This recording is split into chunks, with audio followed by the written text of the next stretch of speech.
of Ministries International on Friday, July 19th. Reverend Dr. Robert E. Gardner from the Word of Truth. On Friday, July 19th, musical guest Dr. Tony Booker and supporting pastor Bishop Shirley Little. For more conference information, contact 586-754-9673 or visit our website, twtchurchministries.com. Breakthrough Revelation Conference, Tuesday, July 16th through Friday, July 19th at the Word of Truth Church of God in Christ. Have you been in an accident? Have you been injured? Auto, motorcycle, bicycle, pedestrian, truck, bus accident, slip and fall, dog bite, wrongful death, or police brutality? Then you need professional help from Tri-County Lawyers. No fee unless we win. Tri-County Lawyers. Call 888-292-6908. That's 888-292-6908. Tri-County Lawyers. Call 888-292-6908. Women of Courage Show is conducting 2 workshops Saturdays, September 14th and October 5th at the Southfield Pavilion. The regular tickets for each event is $20. Contact Renee 707-881-7363 for tickets and vendor opportunities. This is going to be a spectacular event. There is only one person in this state that can give a workshop like this. Contact Renee at 707-881-7363. Come and enjoy. You're watching Detroit's own WHPR TV. Live.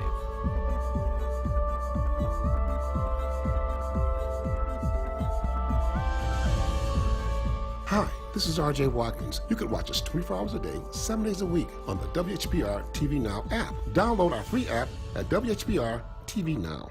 Wednesday, 6 to 8 p.m. Eastern.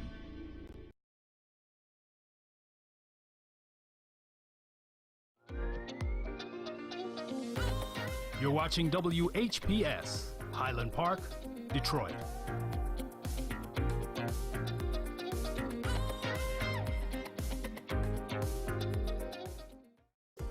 The views and opinions expressed on the following show are not necessarily the views and opinions of WHPS, its affiliates, management, or sponsors.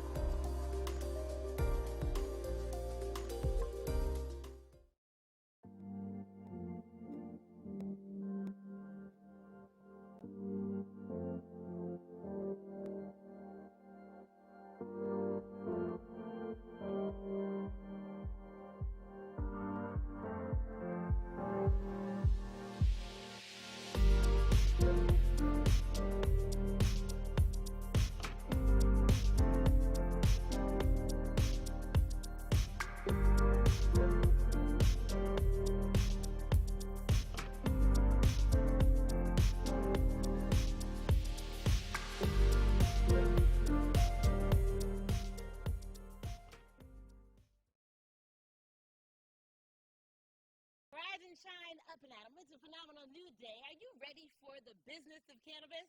You have to be. You're officially tuned in to Cannabis, and I'm your host, Colette Ramsey, and I do my curtsy. That's what I do to show reverence to you. Because as I share with you, as we always say, I know you could be anywhere attempting to get information.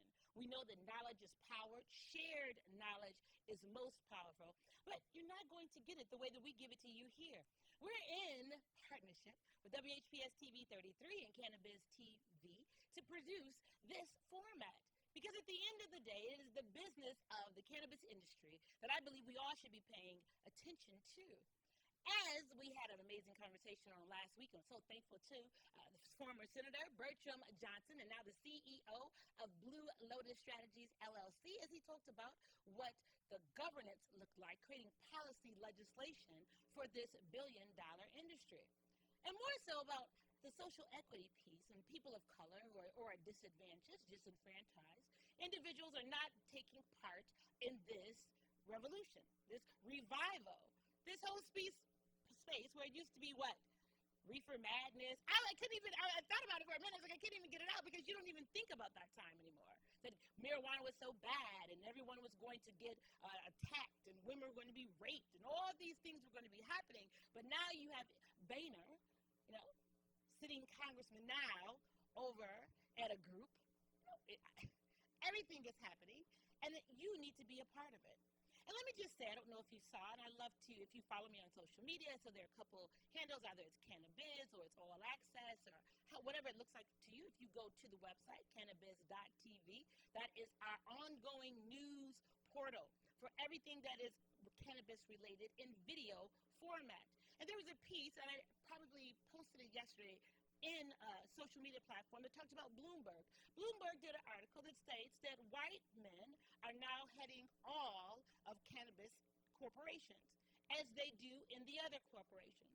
And I wanted to ask us, are you surprised? Are you surprised not only now they are creating the legislation that governs how the states adopt this wonderful plant, and then it gives the municipalities an opportunity to create legislation. But so many municipalities of color are behind in the 8-ball. You've heard that saying, behind the 8-ball. That means that we're not proactive. We're being reactive. And so many times communities of color just don't get the information. They don't know. I don't know if they feel stigmatized by what everyone else is saying, that they fall prey to the ideology or what the media says. I had the faintest idea. And what do we talk about on this show?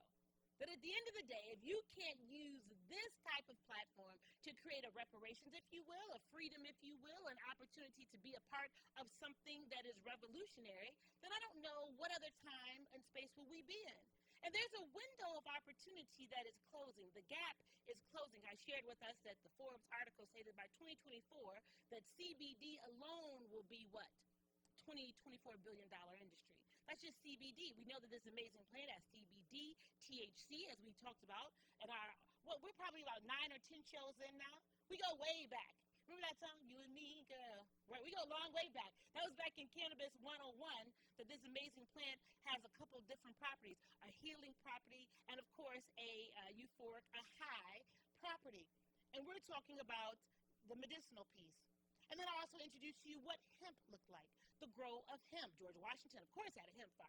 He had slaves mining hemp. That could be an angle that you pursue. But at the end of the day, you have to have the information to know how to best govern what it looks like for you if you are trying to foray into the industry as an entrepreneur, and or if you are legislators who have a charge, if you will, have a mandate, who are required, in my viewpoint, well, I'm not even say guesstimation, is what I know to be true. You have to have the information to be able to create the correct legislation that's going to empower the community.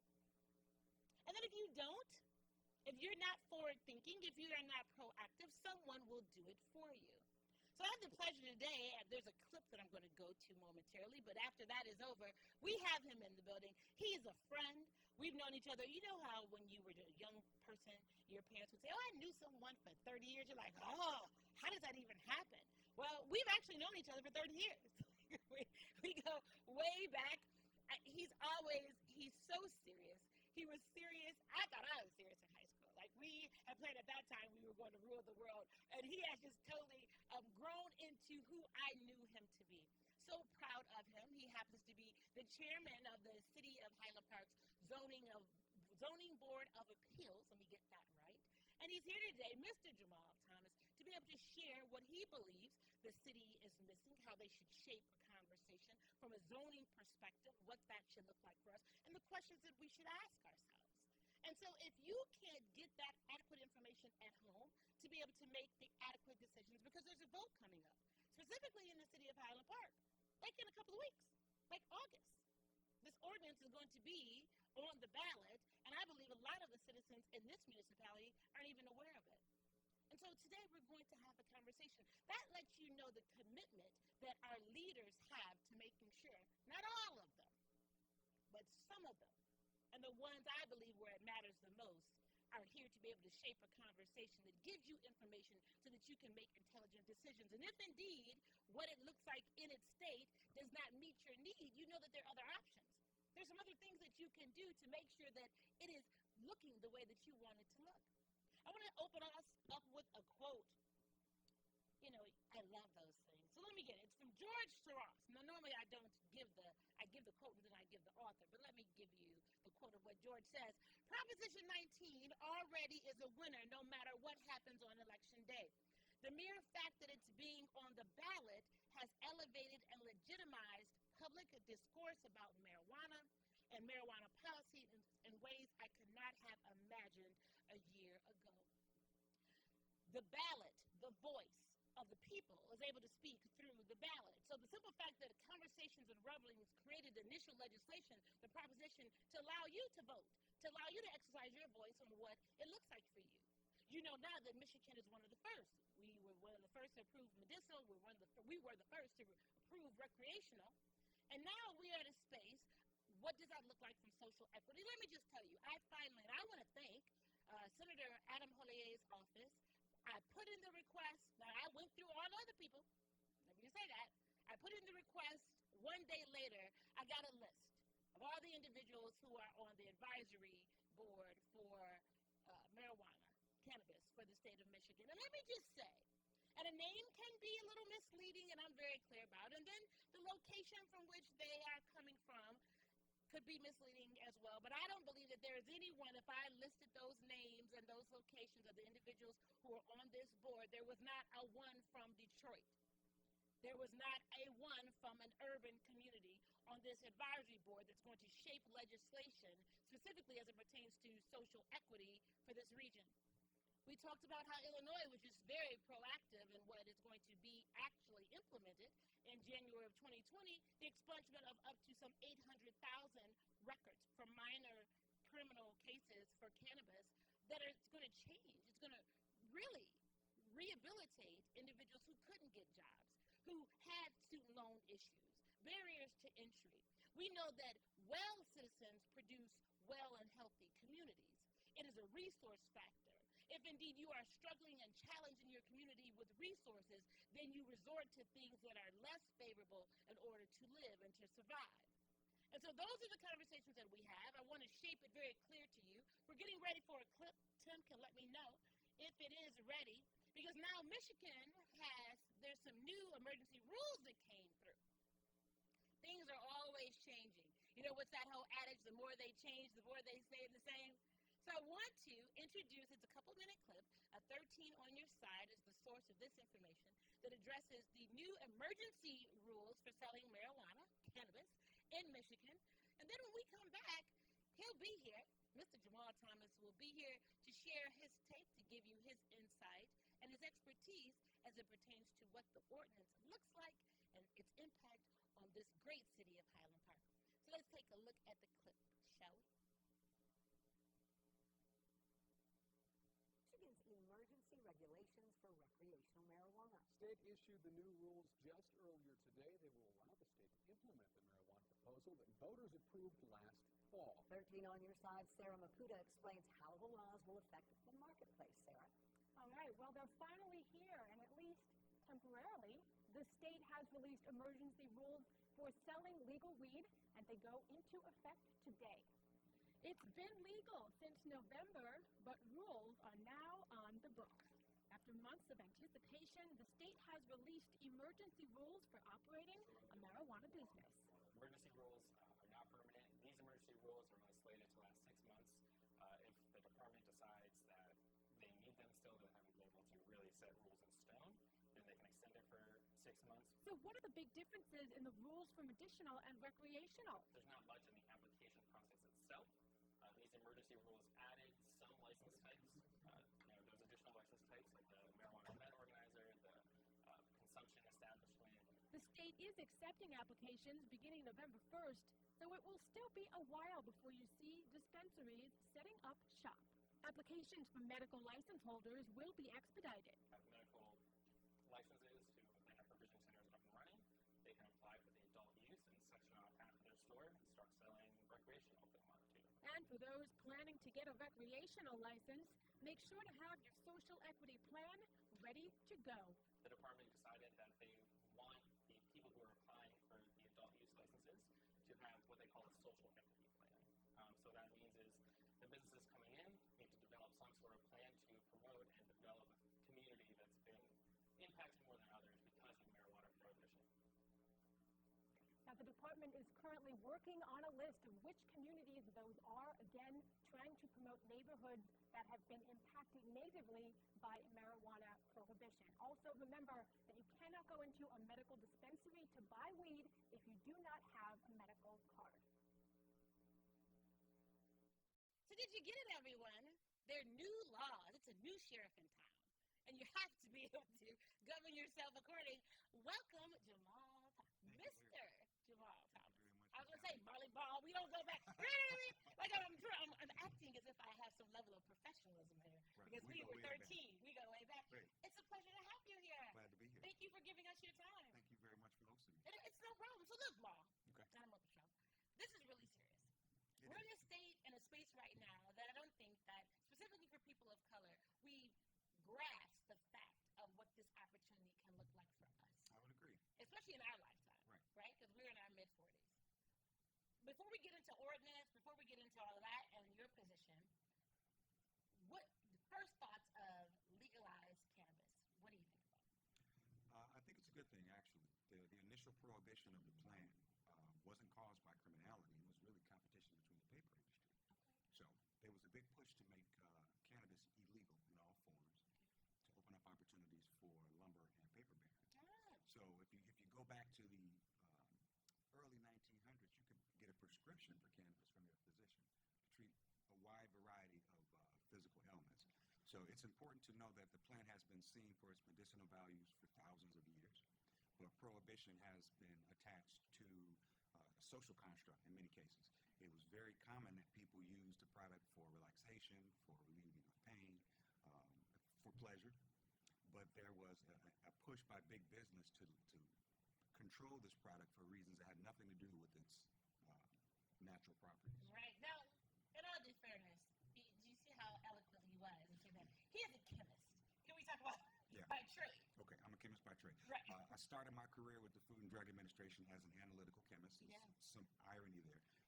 My advanced chromatography training, I completed that in Denver. And again, another bit of irony there. Yeah. The type of testing necessary for the cannabis industry is analytical chemistry. Yeah. So chemistry is not exciting for most people, and analytical chemists are like the accountants of the chemistry world. And that's crucial now as we talk about the individual components of the cannabis plant: CBD, THC, THCA, CBN, all of those medicinal properties come into play when you consider their pharmaceutical benefits. So after leaving the FDA, I went in the private sector, and I worked for 10 years, I worked for some of the top tier pharmaceutical companies as a consultant on what you would consider tier one customers positions. So I have some understanding of the way that medicines are viewed globally and how they're applied to a particular population.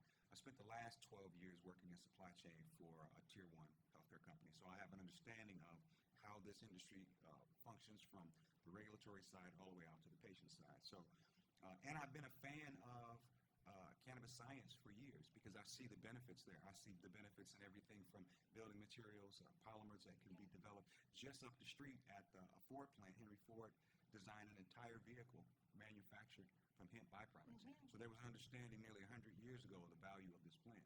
So I'm really glad to see that it's coming out of the shadows and into the forefront. But we do need to be careful and understand that this is the end of a prohibition period. And just like the end of alcohol prohibition, at the beginning of the next phase, we have to be careful in the way that we handle it, because the decisions that we make, the way we structure this industry as it relates to the individual is key. You're going to set a precedent. So what you do in your local community, that's really the only opportunity you have for social justice locally. You know, so we have, this is a quick civics lesson. So I love this. I feel like we're in class. I'm so right. Like, this is so great. So please continue to teach us. So as we look at the way our government functions, we have an executive branch, and in most cases you have a city manager or an elected mayor, and you have the citizens council or the city council. And under that umbrella, I can't forget the judicial branch as well, but under that umbrella you have a number of different committees and boards that are set up to represent Joe Public, the average citizen. For the last 6 years, I was a member of the Planning Commission, and I had the great benefit of being asked to join the Zoning Board of Appeals. Highland Park needed to reconstruct their zoning board. It was defunct for a while, so City Council decided we need to make sure that we have a civic construct like other municipalities, like a Ferndale, like a Royal Oak, like a Grosse Pointe Shores, like Grosse Pointe Park. Can we just have something like that? So when you look at that, what that allows is for a cross-section of people from the community to have input on the way that their city looks. The Planning Commission is supposed to help have a first-hand input on the way that the city is designed. And the zoning board is a stopgap. It allows the citizens to decide how we want things in our community. And for those that say zoning isn't important, just consider your own home. Okay. When you walk through your front door, your house has been zoned. You have a foyer, you have a living room and a dining room, you have a bathroom, you have bedrooms. Imagine a home with no zoning. Right. So as soon as you walk in the door, your shower is just to the left of the door. Right. And then so then your kitchen is someplace, up in the third floor. So Right. so without zoning, there's no structure. Okay. So it's really important that when we look at the end of prohibition and we approach the decision on how we want this to affect our community, that we take these things very seriously. I'm really frustrated when I see people in such a hurry to do things that they're in a hurry to make a mistake.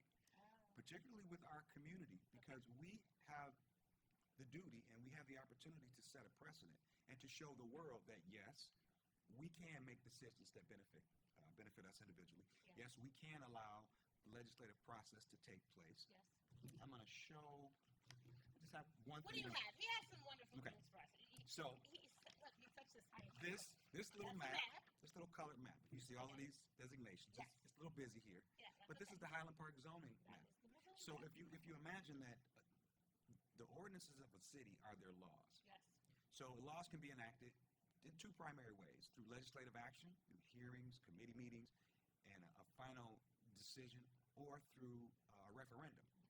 So the best way for a decision to be made is by going through the legal process, because your city council, they have constituents. They have people in their neighborhood, on their block, that come to them and say, this is what I want my community to look like. Yes. This is how I want things to function. So you have a body of people who are under the pressure of their peers and their neighbors. And that's how it should be. You should be held accountable. I was saying, stay there. And did you get it? That's how it should be. That's how it should be. You should be held accountable. Yes. Now, stick a pin in that, because we're going to get back to that. Right. So the other way is through referendum, and that's through a vote. What's happening right now with Proposal 1, we have a proposal on the ballot for August that is the result of a lawsuit that was filed against the city of Highland Park to install an ordinance. The ordinance attached to this proposal in the form of a referendum was not designed by city council. It's my understanding that this ordinance was written by a layperson. It doesn't take into consideration the zoning map that I just mentioned here. Right. It doesn't take into consideration public feedback on how this goes. There's some things in there that I feel strongly against. Imposed spot zoning. Let me just put this in a framework. Okay. Cities of 10,000 people or less, let's look at Grosse Pointe Shores, okay, or Huntington Woods. In cities like that, you're not behind the 8 ball if you haven't made a decision on an ordinance right now. I attended Andrew Brisbo's webinar yesterday on adult medical marijuana recreational use. And what I uncovered listening to that webinar is that there are a lot of people who hadn't made a decision because the goalpost has been continuously moving. Yes. So for small cities, you run the risk of creating a scenario that you can't control, snowball rolling down the hill, or putting together something that the people are not completely happy with. We saw in Detroit, a city of 700,000 people, how it was a free-for-all. Yes. And that created chaos for the actual business people, the medical caregivers, and the medical patients themselves. There was a period of time where there was a mandate. These facilities have to close. If you don't close, there are punitive damage that could take place. Your facility could be shuttered. Your product could be confiscated. Your revenues could be confiscated. And it was based on the confusion. So the state of Michigan, in a proactive way, went back and said, we need to have emergency rules because the floodgates were open. Yes. So without structure, we thought we were doing it right, looking at other states. They went for medical marijuana ballot initiatives, and it was agreed to. But after something starts, any event, if you've ever been an event planner, you can plan for a perfect event. And that's why you need somebody on the ground to make sure that what you plan for actually occurs. Yes. So, Stay there for 1 minute, though. And I want to revisit, everyone, let's talk about your example with Detroit. Because I believe that Detroit is an example of, I'm going to say it, poor leadership. absolutely. Because folks were functioning for several years with dispensaries. No that real rules. That the city with no rules. Wild West. So you don't know how they got product. You don't know if the product was tested. And clearly the city wasn't even getting any kind of revenue Absolutely. from it. So again, when leadership does not know, they then are in a space to create adequate legislation that makes it beneficial for the citizens first and foremost, and then for some aspect of government. So that's another point. Stick that on the whiteboard. Wow. So as it relates to the way that the city of Highland Park, went about examining an ordinance, right. Hats off to the city council for realizing early on, hey, this is a moving target. Yes. And since we only have so many, rounds to shoot, right. Let's make sure that we are on target first. Let's have more conversations. Let's get more information disseminated. Let us become more educated. Yes. And that's something that, unfortunately, we see people that are quick to make moves without proper knowledge, and they assume, well, things will just work out. Due diligence is not something that's always acted upon by yes. people in elected positions. So when you have a group of people that say, wait a minute, there are too many things that we don't know. Yes. Let's become more aware of the things that we don't know. Again, you don't know what you don't know. And from that information, let's try and craft something that does the following. Okay. One, create a framework that we can manage within our municipality. Okay. Two, make sure that it's something that the citizens want. I'll say it again. Make sure it's something that the citizens want. So we have to understand in number two, there's a different demographic spread. You have yes. those people who are absolutely against it, those people who are on the fence, and those people who are actively in favor. Their voices should be heard. Yes. There should be some balance. And number three, let's make sure when we construct this industry within our community, mm-hmm. that we do so in a way that doesn't harm what we already have. It doesn't destroy what we've already worked for. Yes. So for a city like Highland Park, let's talk about demographics. So 2010 census data will tell you that if, based on Citizens United, if the city of Highland Park is viewed as a corporation, and corporations are people, yes. the city of Highland Park is an African-American woman between 30 and 45. She is. She makes less than $30,000 a year. Mm-hmm. She has 3 children. Chances are she's going to be single. Mm-hmm. She has a GED, high school diploma, maybe an associate's degree. Mm-hmm. Her level of access to government is limited for a number of reasons. She doesn't necessarily have the time. Yeah. So if we look at that demographic profile, let's create an ordinance that doesn't harm her and her children. Let's also take into consideration that demographic population, their interaction with the law, yes. with the legal system, yes. is tempered by their experience. Yes. Most people of color, American black people, descendants of slaves, they don't participate in the jury duty process, not because they're fearful, not because they don't want to help. And when you think about it, the majority of people before a judge look like them. Right. They just don't have the time resources or the material resources to go and be sequestered. Sure. To dedicate themselves to a part of the legal process. So what that's... So stay there for a minute. We're going to take a break. Because you're rolling. This is okay. great. We're going to take a break because it's all about process. So we're going to leave you right there. He's laid it out for us. We'll change the conversation. We're going to take a quick break, let you hear from a couple of our partners, and then we'll be back for more cannabis, discussing the important business of cannabis.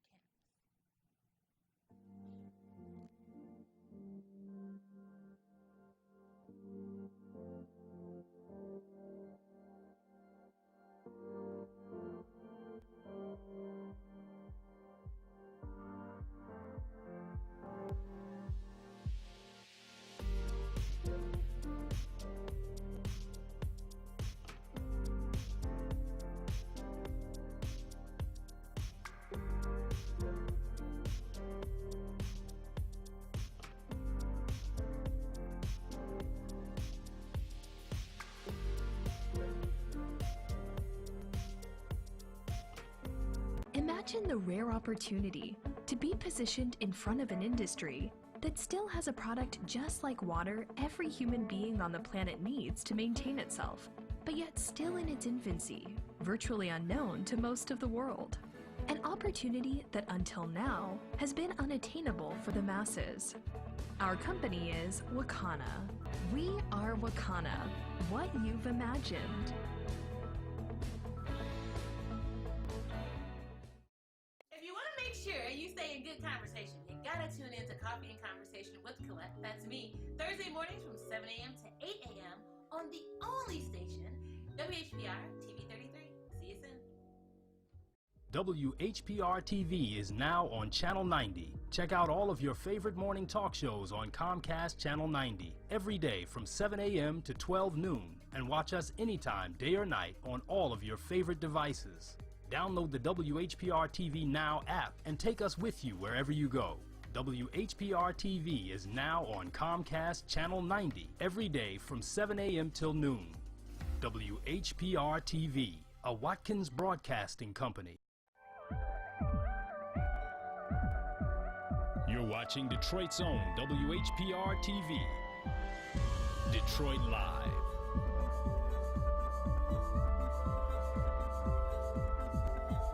Hi, this is Colette Ramsey. You can watch me 24 hours a day, 7 days a week on the WHPR TV Now app. Download our free app at WHPR TV Now. Wednesday, Thursday, and Friday, 7 a.m. Eastern. Imagine the rare opportunity to be positioned in front of an industry that still has a product just like water every human being on the planet needs to maintain itself, but yet still in its infancy, virtually unknown to most of the world.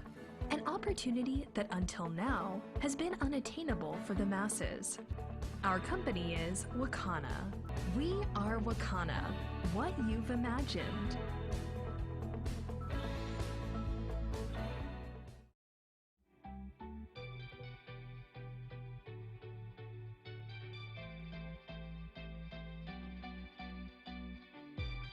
You're watching WHPS TV, Detroit Live.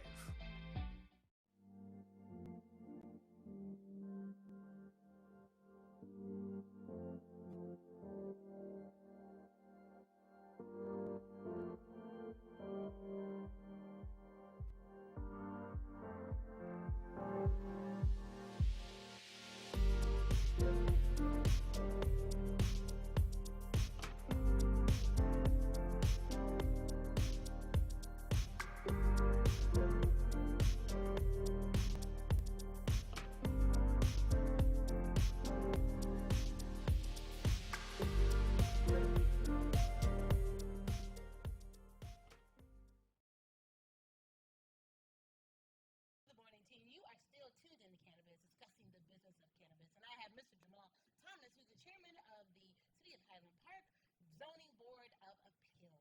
And right before the break, we were having a conversation. You gave a great analogy about people of color even having a desire to participate in the judicial process as it pertains to being jurors. But again, we don't perhaps have the resources and the time. You were shaping what it looks like the average resident of Highland Park. Absolutely. Please continue your thoughts. So when you think about something, again, the end of prohibition, how does this industry affect our community, people of color? Historically, it's been used as an anchor. Once you were penalized just from being a consumer of cannabis, it anchored you in your life. You had work prohibition. Using the term stick with prohibition, you had social prohibition because of a small offense with the plant, not asparagus, but with marijuana. It limited your ability to function and move through life. Now, this is being used as a vehicle for other people to gain wealth. Again, that process, because we don't have a thorough understanding, we're underrepresented in the legal community. There's no denying that. We're underrepresented in the legal education, so people don't understand that laws are tools that can be used. Stop it. They are. Laws are tools that can either bury you or dig you out. That's what laws are for. That's why when you craft an ordinance, the ordinance is the law in your community. It is designed as a tool to allow you to function. Yes. So it's really important that we look at it. And so we have a copy of the ordinance here. You want to go through the ordinance? Yeah. Let me just, so I'll tell you all. Well, first let me say this. Everyone should go to City of Highland Park, and read the ordinance yourself. It's online. Yes, get some understanding for yourself. I always say, don't take my word for anything. Fact check everything I say so that you have a body of knowledge that you can stand on. Yes. So you were talking about a particular wanted issue. everyone just in the initial, I think it's page 6, well, for me, but whatever. It's like the Third page. Third page. Okay. Number and types of license. I just want us to start there. So it states, and I'm reading verbatim, the number of each of the licenses listed herein shall be limited as follows unless otherwise determined by resolution of the city council. Okay? So that means how many licenses we can have in the city. 1, marijuana grower. How many licenses does it say? On the document, it's listed as at none. Gotcha. On the document, it says none. So that means no grow. Okay? 2, marijuana micro business. 0. None. Marijuana processor. 0. None. Marijuana retailer. There are 2. 2 in our 2.9 miles. 2.9 square miles. And if you look at the locations of there's some proposed spot zoning in there, which again is a challenge. That's a problem because you just can't pick up and drop zoning into a community without having some say. Yes. And then the last one, they would be Let's two more. Secure transporter, because you know that is a thriving industry now. You could just transport. The license for that from the state is $6,000. That could be a barrier to entry. I mean, it could be an entry point for a lot of us versus a barrier if you didn't want to own a dispensary. But what does it say for secure transporter? 0. Last, marijuana safety compliance facility. What does it say for that? 0. Oh, okay. Yeah, So the only thing that this ordinance is asking the people to do, in essence, well, we'll get to all the other components, right. but as it pertains to the business of cannabis, approving 2 dispensaries, right. So, 2 provisional centers. and I don't think the public is aware that their assignation, if they say yes, they're saying, okay, these 2 only. These 2 only. This is it. And so that the ordinance actually after that, it's interesting. Then it suggests to tell city council what to do next. What to do. And I'm thinking, wow, we go through an electoral process. The people who want to run for office, they're vetted through the community. Yes. They take all the time to go to the workshop meetings, the actual meetings. They dedicate this time for their life. And someone who is not associated with that process at all is attempting to write legislation to dictate their behavior. Absolutely. So that's specifically it says. After that, it says an increase in the number of licenses issued shall be determined by resolution of city council based upon. So, to his point, it tells you then if you want to change this, this is what you have to adhere to in order to change this. Rules that were not set by us, again. Rules that weren't set, established by council. The conversations weren't had with the citizens to determine what you want to see for this city. And third party created it, went through the process, and that's an issue of government, and I don't even want us to get caught up in that. Right, I don't want us to get caught up in how the business was handled that got us here, but it is now here because a lot of times we waste too much energy on that versus now, what do we do now that we're here? And so we're here, Thomas, and so. A number of different things kind of jump out. Okay.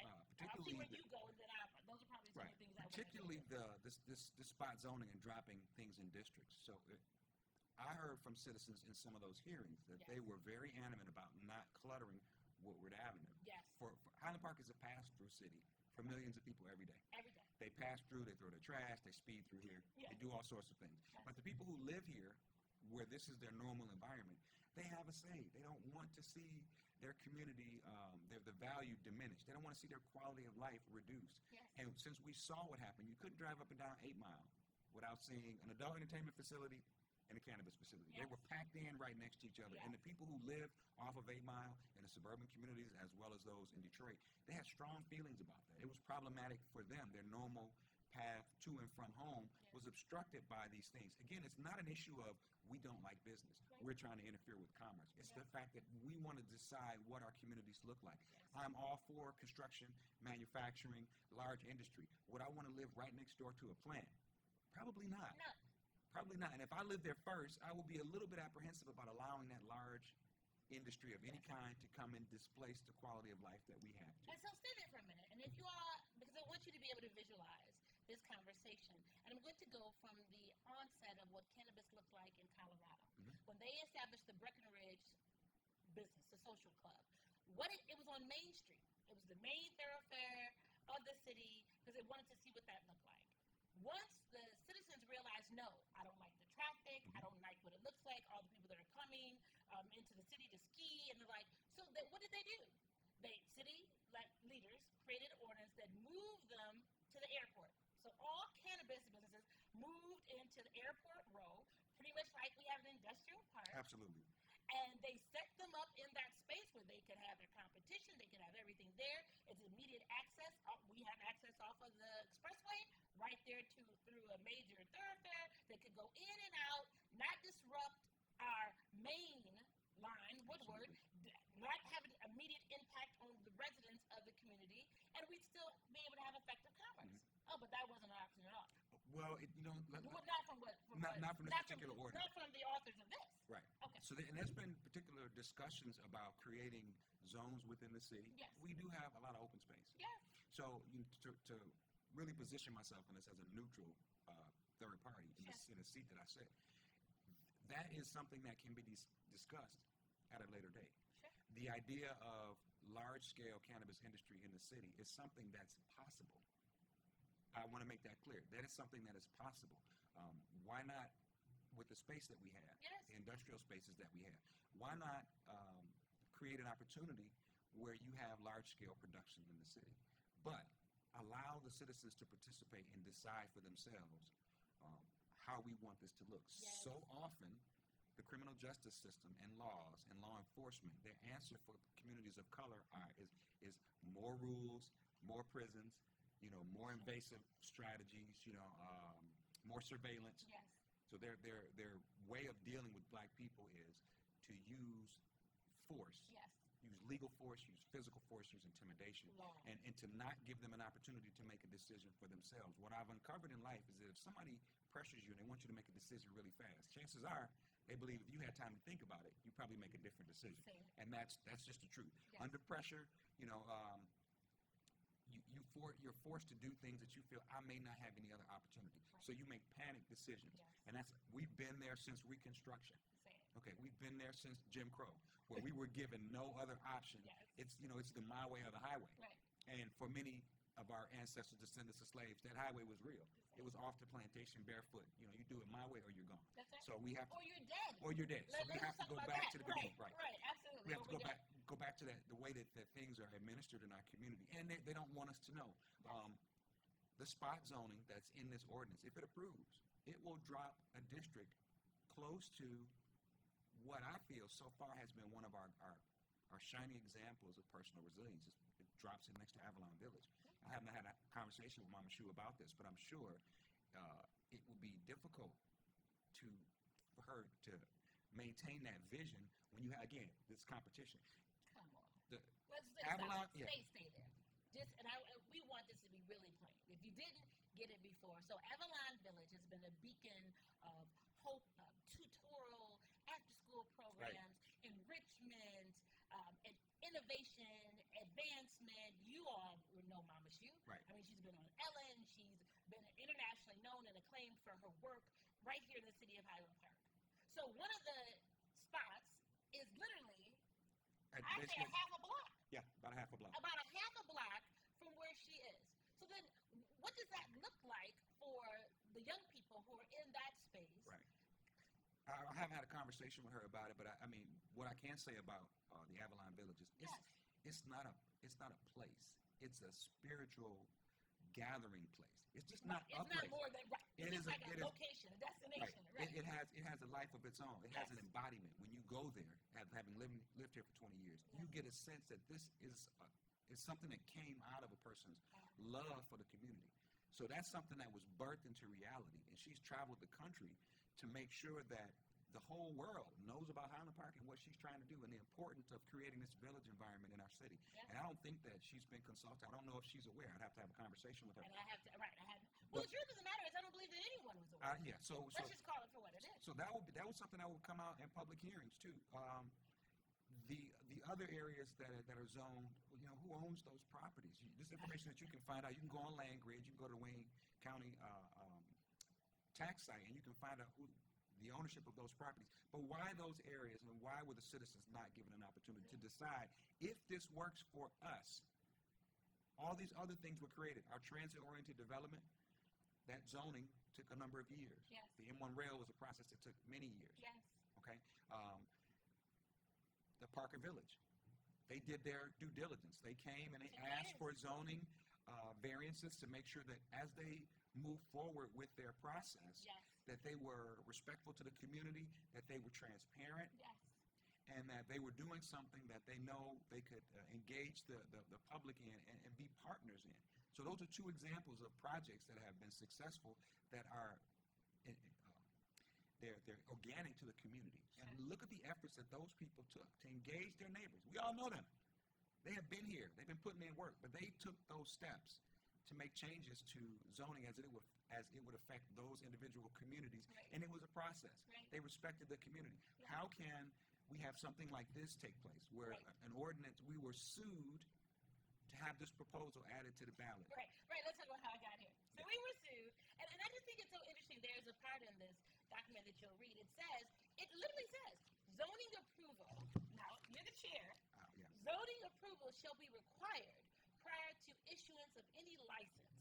Yeah. Zoning approval does not guarantee a license for any proposed facility or growing operation. Well, we haven't asked for a growing operation. No. The facility, you've already identified who they are in the body of this piece. So what option do you have to approve it or not? I'm just saying, in theory. So again, the zoning ordinances are the laws of the city. Sure. In that ordinance, under what the responsibilities, the powers of the zoning board are, we have the ability to subpoena, to hold public hearings, and to deliberate at length about this before we give zoning approval. That is not included in this. How interesting is that? So it basically, this ordinance currently contradicts the law that's on the books, which is really, it's really strange. Well, stay there, but it was approved by the judge. Well, see, okay, so the judge will have a case that's brought to them. Yes. And they'll look at the information based on what is presented. What is presented. And what I've uncovered. There's no counter to There's no counter to it, yeah. There you go. So I suggest citizens to use the internet, because you can go and find out where, legal actions are being, leveled. So sure. I think it's 3rd District Court of Appeals. That's at I'll pull that out. Yeah, 3rd District just Court. To make sure. The case was there. I don't think City Council was made aware of the early. From what I understood in the special meeting, they didn't know. No. So imagine someone suing you and you don't receive any notification to appear. Right. And the judge, they have cases on their docket and they're looking at plaintiff and defendant. And if the defendant doesn't show, the judge is left with no choice but to render a decision in favor of the plaintiff because the plaintiff is present. Again, which is odd. It's very odd. And considering the fact that in this ordinance, under the city responsibility, the city wasn't informed. The 4th item says the information the municipality obtains from an applicant related to the licensure under this section is exempt from disclosure under the Freedom of Information Act. So wait, stay there. Say that. I need you all to slow it down and read that specifically. That's what it says. Information the municipality obtains from an applicant related to the licensure under this section is exempt from disclosure under the Freedom of Information Act. So what that basically says, FOIA is in place so that the public has access to what is going on in government and that things can't happen behind closed doors. It's designed to prevent corruption and collusion. Well, and this says that corruption and collusion can exist in this space. Right. So, because I'm not going to let you know. I'm not going to let you know. You're not going to be, it's like that 3-card Molly game. Right. And you keep trying to find that you raise up the shell, there's nothing there. You won't even be able to raise up the shell. Absolutely. There'll be no redress. What do you do? What do you do? It's on the books, everyone. Yeah. So voting for this would say, I relinquish my right to investigate. Yes. So I cannot imagine any citizens council or city council that would enact an ordinance that specifically states that the people can't know. Right. The people, you just don't have a right to know. You don't have I to know know. a lot of times, we are in a democracy, right? Mm-hmm. So we're in a republic. This is a republic. Let's be clear. And let me just add this other component to it. Now, I'm just being devil's advocate here. If I was a business and I was interested, because as so many of them are, in trying to come into new cities for new opportunities, if I got wind that you're approving 2 licenses, you've already identified where those spaces are. Correct. Do you think I'm going to spend my monies to even make an application process? Now, I just want to say, because I don't control, I don't own the space that it's going to go into. Right. So why would I give you my money? That's my. So think about it. If you go back to what Detroit looked like. So Detroit had, I believe, probably one time, some 250 dispensaries. Right. Right. They did not pay application fee into the city. That's when they were running wild. Once the city pulled them back in, I take offense because the city only charged, I think it was $1,200 for an application. And I remember charged $5,000 per application. Can you just do the math? If we had 200 dispensaries just rolled, where you charge them $5,000 each, that's revenue, new revenue on the books, just for them making the application. Doesn't mean that they had to be approved. You all get it? Right. And then, based off of that, those that are approved are then put into the positions. We're losing money. Right. That, for me, I'd say, well, if you say it's only be these 2 locations, I don't own those 2 locations. The city doesn't own those 2 locations to put us in. So Absolutely. So you basically slotted them. And then let me put this in perspective. We have to go back to demographics. We have to go back to socioeconomic demographics. Sure. So if Detroit's application fee was less than Ann Arbor's, it would represent the socioeconomic demographic shift as well.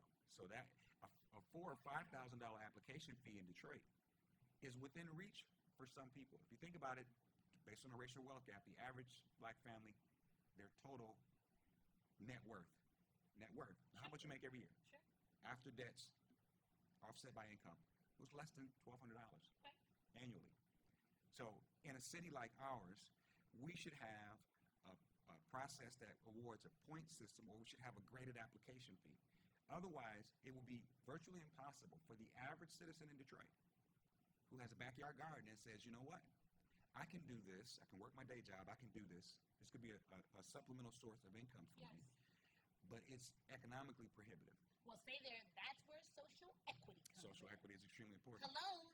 That's what it allows us to have a level playing field. And it's important enough that the director of the Michigan Regulatory Agency pointed out in their new rules. They had new rules based on the emergency, the emergency situation that included social equity. They see the importance of it. They see in Michigan a disproportionate number of people from one particular community being harmed by this. So they're addressing that on a state level.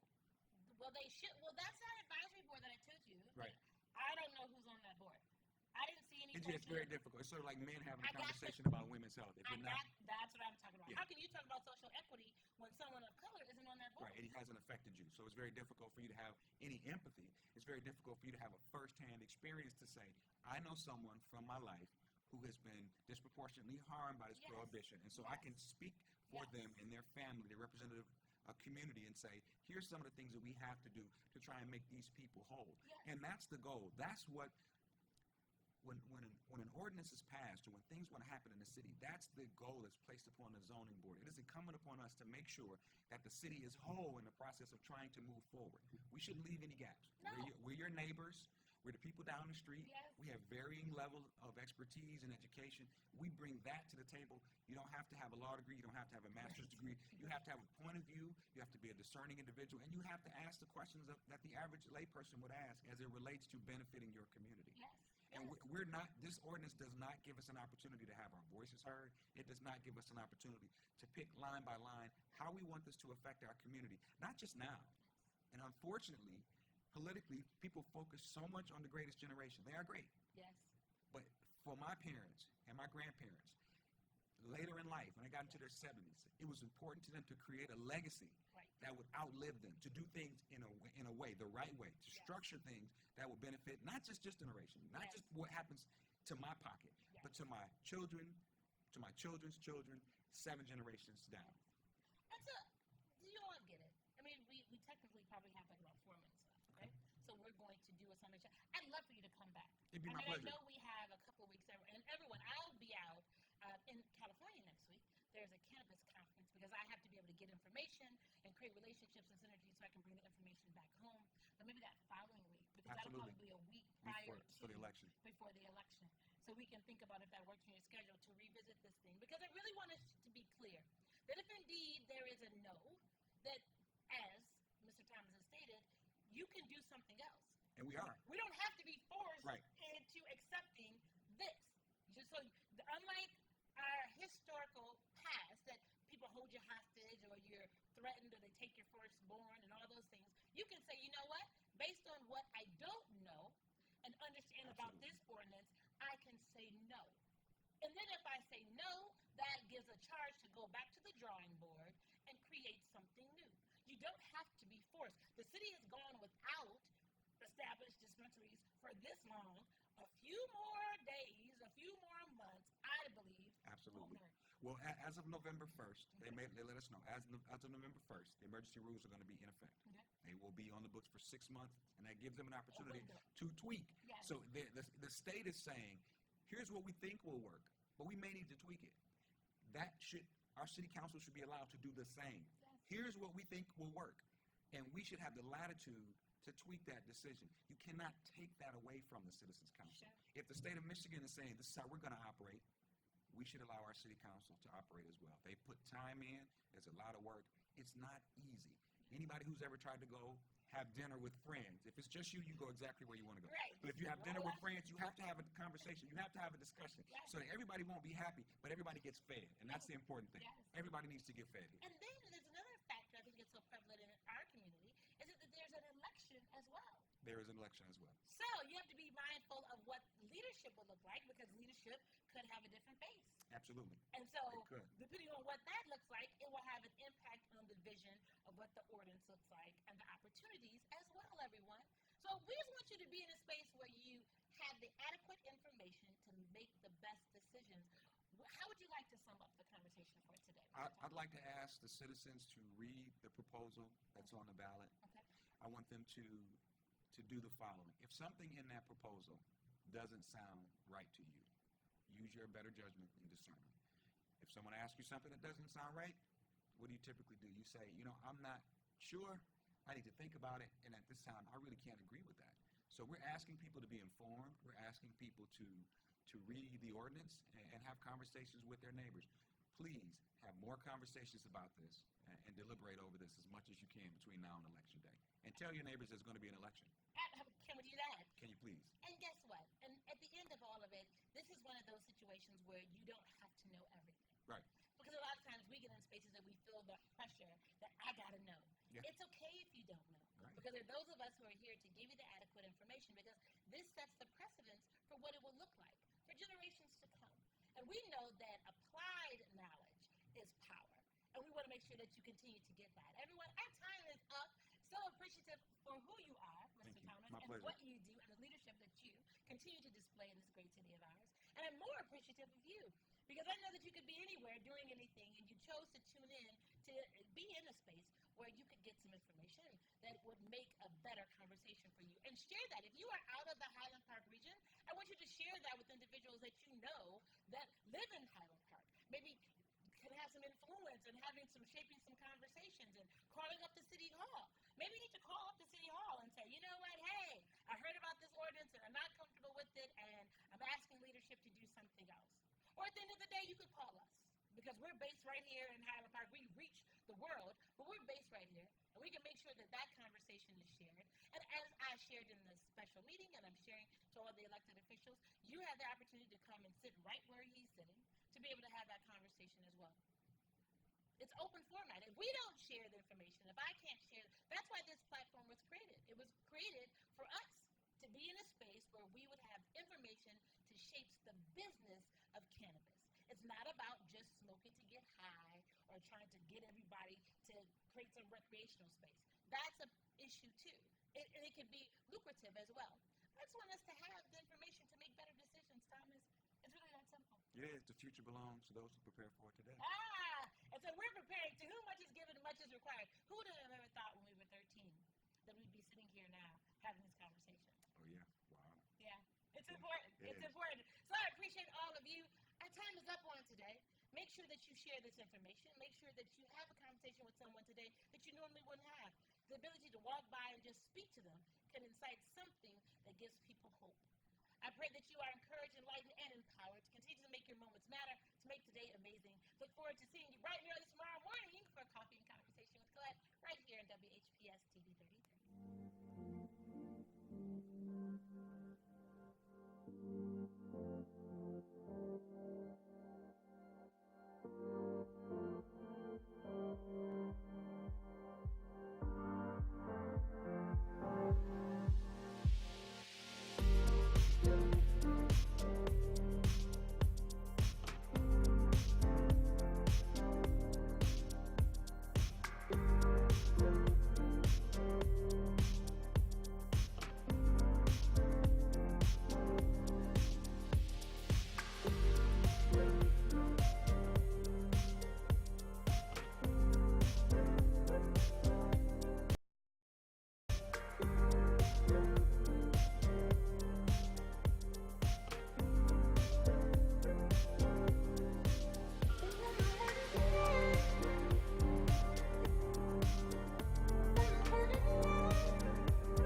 WHPR TV is now on Channel 90. Check out all of your favorite morning talk shows on Comcast Channel 90 every day from 7 a.m. to 12 noon, and watch us anytime, day or night, on all of your favorite devices.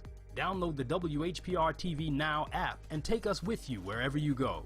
WHPR TV is now on Comcast Channel 90 every day from 7 a.m. till noon.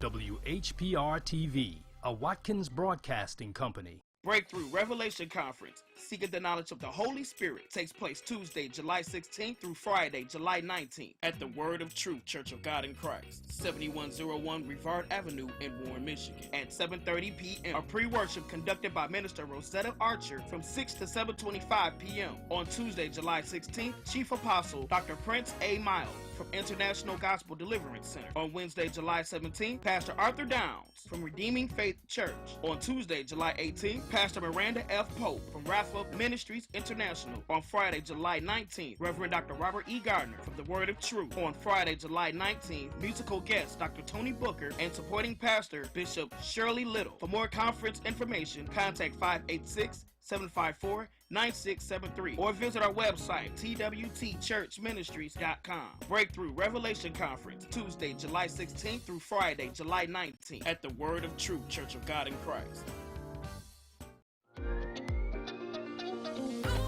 You're watching WHPS, Highland Park, Detroit.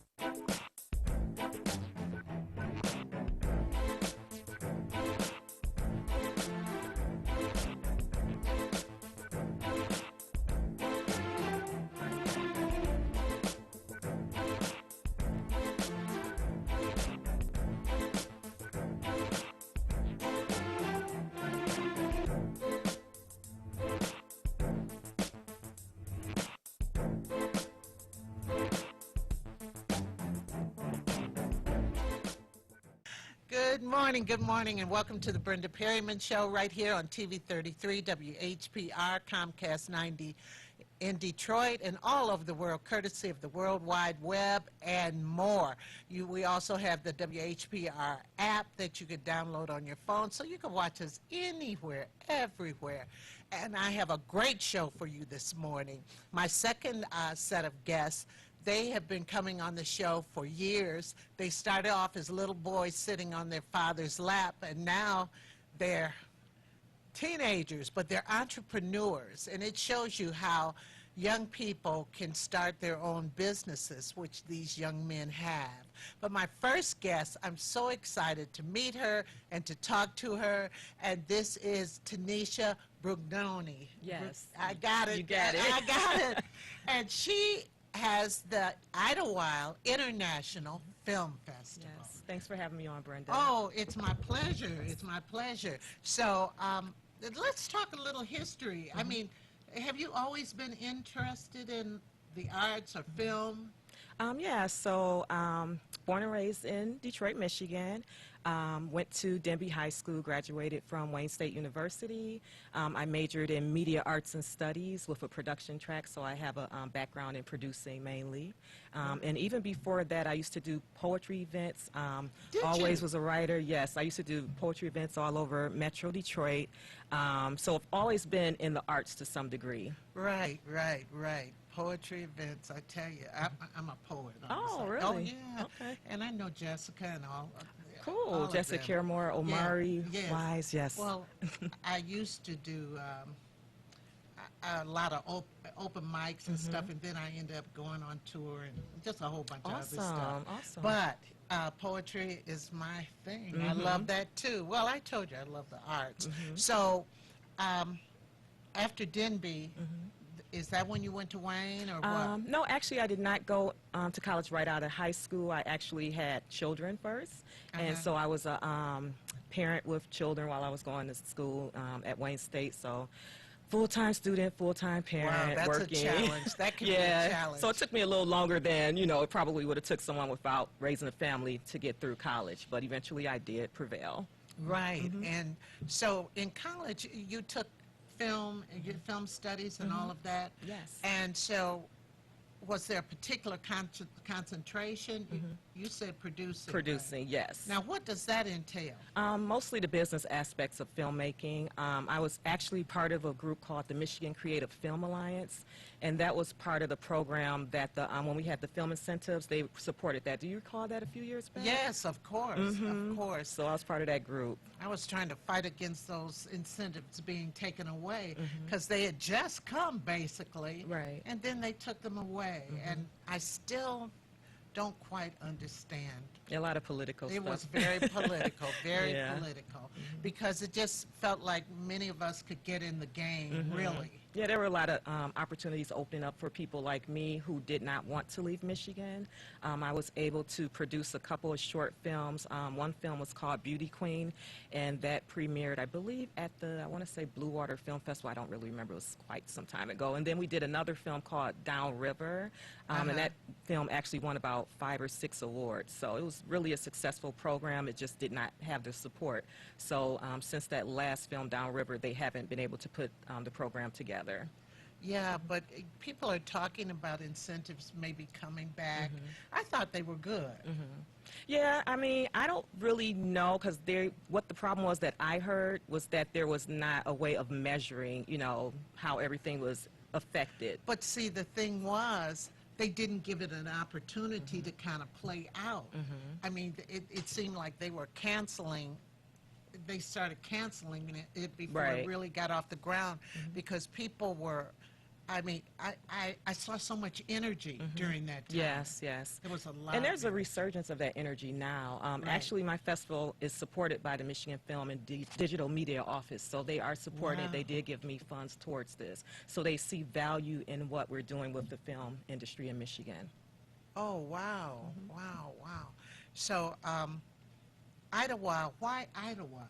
Okay, why Idlewild? Well, I did not know that there was an actual Idlewild in Michigan until last year. So I actually went there on a music festival. It's called Summer Oasis Music Festival. And I was on vacation, and I was just wandering around with my camera, and I saw how beautiful Idlewild was. So after the vacation, I ended up with all this really picturesque footage. And so I went home and I started playing with it, because I also, know how to edit and do a lot of other little different things. And then I realized that there was a story in this footage, so I ended up going back to Idlewild to capture more footage, and I put together a short film which is called With Love from Idlewild. And that film has screened at 2 different festivals, I believe, 2 different festivals, and we're on our 3rd festival. The first festival was the Marshall Film Festival in Marshall, yeah, it's called the Wolf Tree Film Festival in Marshall, Michigan. The second one was the Free Press Film Festival, yes, and now we were accepted into the Asian African Cincinnati Film Festival. I'm so bad with names, but that one is coming up August 31st, I believe. Wow. Well, I mean, that's good. Yeah. That is really great. So, how did you secure films? How did? For the film festival. So after the short film With Love for Idlewild started circulating, or during that time, I'm actually I've been doing different events where I show the film, and then I tell people about Idlewild and also the film festival. So I'm using that as a promotional tool. So what happened is, while I was, working on With Love from Idlewild, I had already been, just bouncing around the idea of a film festival long before I went to Idlewild. And so I had started putting this into place, and then it just snapped. I don't really recall exactly when. It was like, why not do it in Idlewild? And so the reason I chose Idlewild is because Idlewild is actually, Lake County is one of the poorest counties in Michigan. And so I didn't feel like there was enough exposure to the arts in terms of like filmmaking and things like that. So I thought this would be a great opportunity to bring more arts to that community. So that was one of the reasons. People have been doing, the past few years, people have been doing some things up there. Yes. And you think about the rich history of Idlewild as far as the arts and entertainment is concerned. I would hope that it would come back to its prominence. Yes. Now you're offering people camping and stuff. Why don't you kind of describe what the weekend looks like? Okay, so the weekend, Friday will be our inaugural day, our celebration. The gates will open around 4 o'clock. I believe we decided 4 o'clock now. And we'll have what will be like a drum cipher led by Ife Best, which is one of our local drummers here in Detroit. Right. So we'll have that. We'll have a bonfire. There'll be music. There'll be entertainment. We have dancers dancing. Then some like little talkbacks and things like that, food, the whole 9 yards. The films will start around 8:20 because we do have to wait till it gets dark. People have to remember that. Right. It's outdoors it's outside at night, yes. But there's things to do, like you said before, that evening. Right. Now, people can spend the night, Yes, correct? yes. Why don't you talk about that? Okay. So in terms of camping, you can go online to my website, which is www.cinematicgriot.com. Cinematic Griot. Yes, and that's Griot, Griot, like storyteller. Griot, right. Yes. Or you can go to www.idlewildintfilmfest.com, and there you can register to camp on, the festival grounds. We also have a few VIP hotel room or motel rooms available. There will be a bus leaving from Detroit to Idlewild. Oh, okay. That's what I wanted to know. Yeah. Yes, we do have a bus leaving on the 23rd from Detroit to Idlewild, so you can stay the whole weekend. You just have to reserve your space online to do that. Oh, okay. So, now as far as motel space, how would, okay, I don't camp. Right. Yes. So what would I do? So there's a few options. There are Airbnbs in the area, so you would want to search the, Airbnbs as we normally would anywhere we travel. Right. And also there's the bigger motels are in Big Rapids, which is about maybe 30 minutes from Idlewild. So you can stay at one of the bigger motels, or you can stay at the numerous lodges around the area in Baldwin and, different cities around and there. they're not very far. No, they're not. I think Baldwin's like maybe 7 minutes from Idlewild. Okay. And they still have a lot of rooms available for that particular weekend, but they are filling up fast from what I heard. Oh, okay. So the second day, all right, Friday, a movie started at 8-something. The second day, what do we have?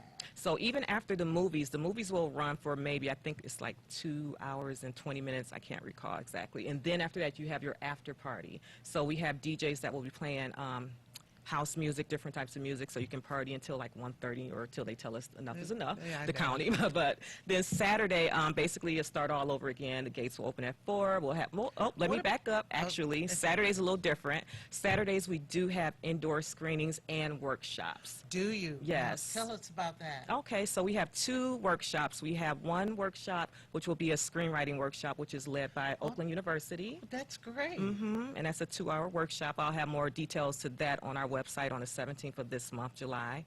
The second workshop will be a intro to camera workshop, which will be put on by Real Clever Films. I think it's called Real Clever Films in Ferndale, Michigan. They're a local production company, and they've come on as support for us as well. Oh, that's great because, well, for one thing, screenwriting. That's something that just because you could write a play doesn't mean you could write a screenplay. Totally different. Totally yes. different. Totally different. And a lot of people don't know that. Oh, I know it. That's why I have this screenplay in my head. I say, I don't know if am I going to get sent. What is Centix? There's a screenwriting program. Oh, Celtex. Yeah. Right. But I also have the book,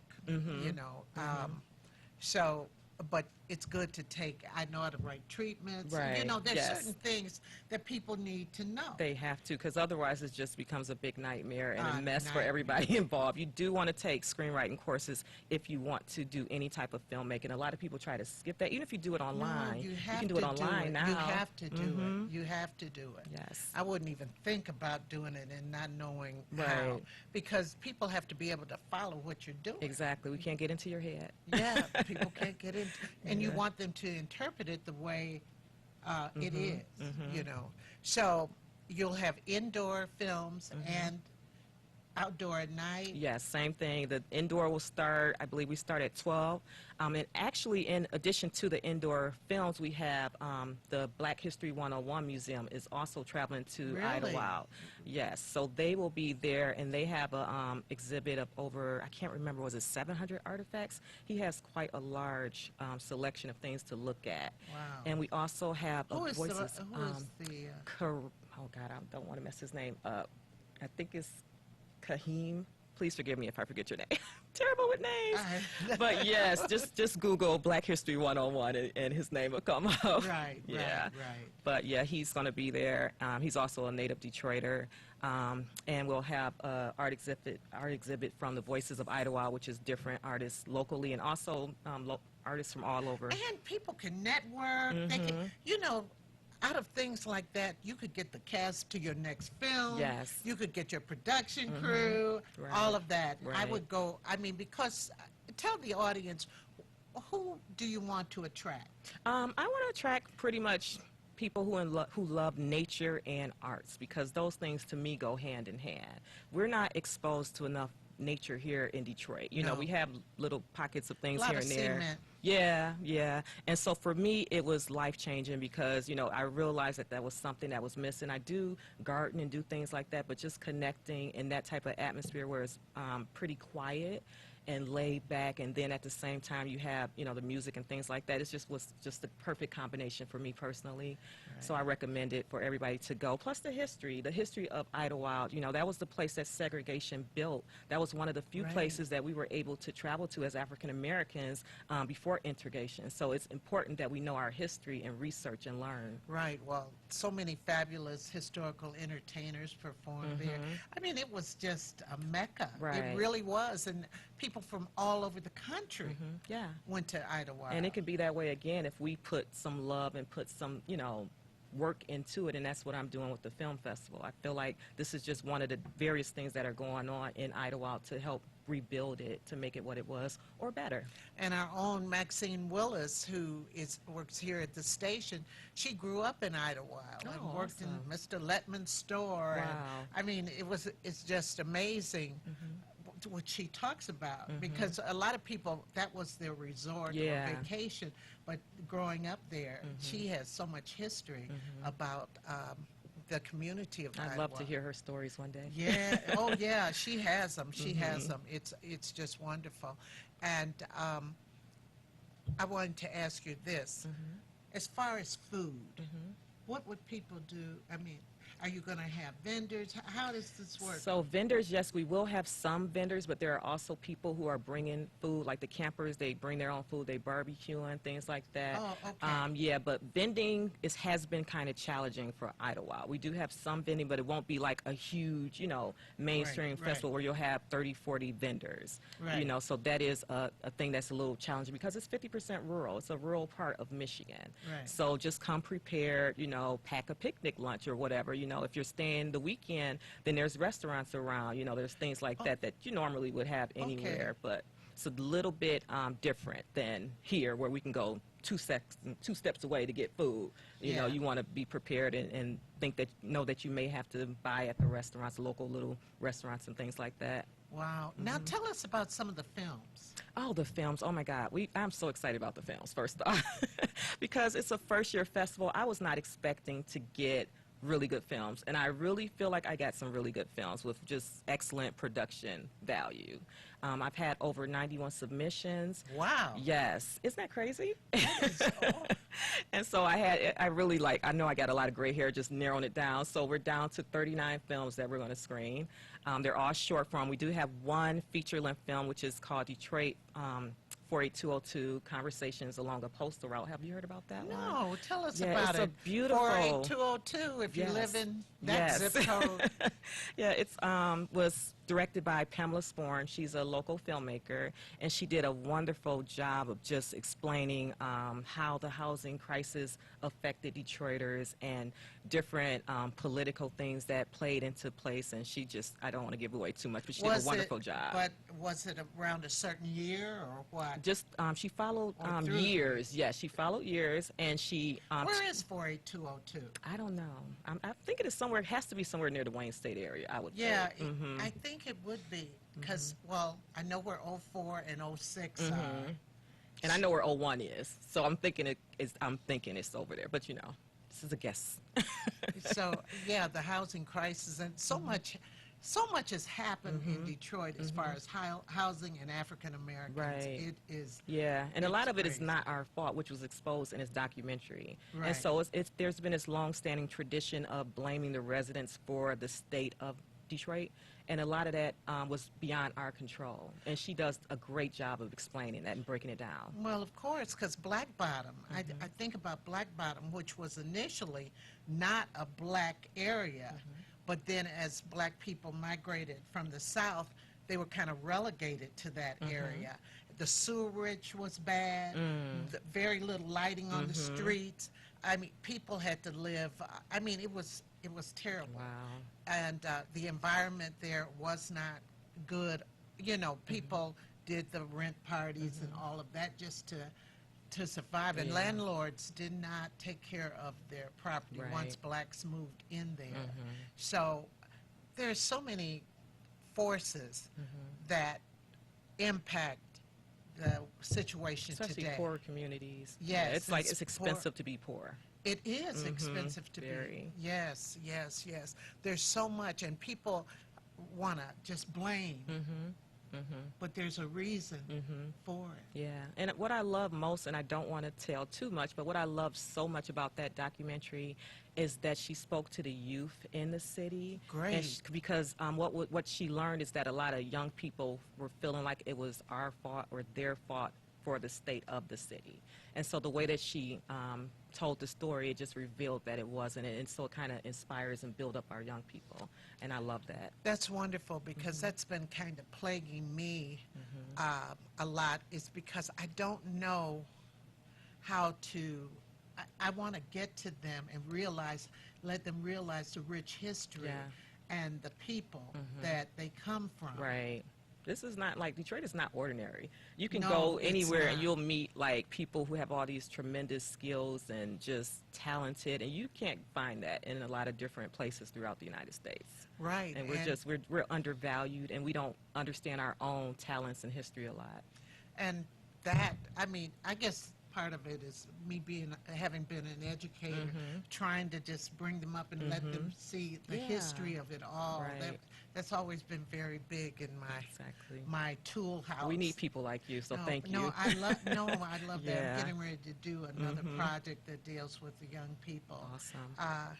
It's very important. Now, how do people, okay, we know we could go on your website. Can they just put in, say if somebody can't remember the letters, can they put in Idlewild International Film Festival? Yep. You can Google Idlewild International Film Festival. You can Google Idlewild Film Festival and we come up. You can go on Facebook and also look for the Idlewild International Film Festival. We'll be there. You can Google Cinematic Griot Collective. So I put a lot of different things in my search engine optics so you can find us. Right. So some of the short films, can you give us some of the subject matter? Let's see. We have so many different ones. The main thing that I wanted to concentrate on for the first year, this is also a women's festival. I forgot to mention that. So you would have to be a woman producer, director, or screenwriter, or director of photography to even submit your film. So a lot of the content that we were looking for things that were culturally relevant, that talked about different ethnic groups. So we have films from Malaysia, we have films from China, Pakistan.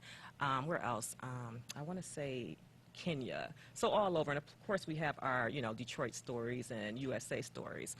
But yeah, a lot of the content is just, different ethnic stories, different culture, traditions, things like that. We do have a couple of horror. We also have web series. Yes. Yeah. Oh my just God. A couple. Yeah, I wanted more, but I couldn't get a lot. I wanted to scare people at night while they were watching movies. Yeah. But that didn't happen this year. Maybe next year. This has been a science fiction week for me. Really? I've watched a lot of science fiction.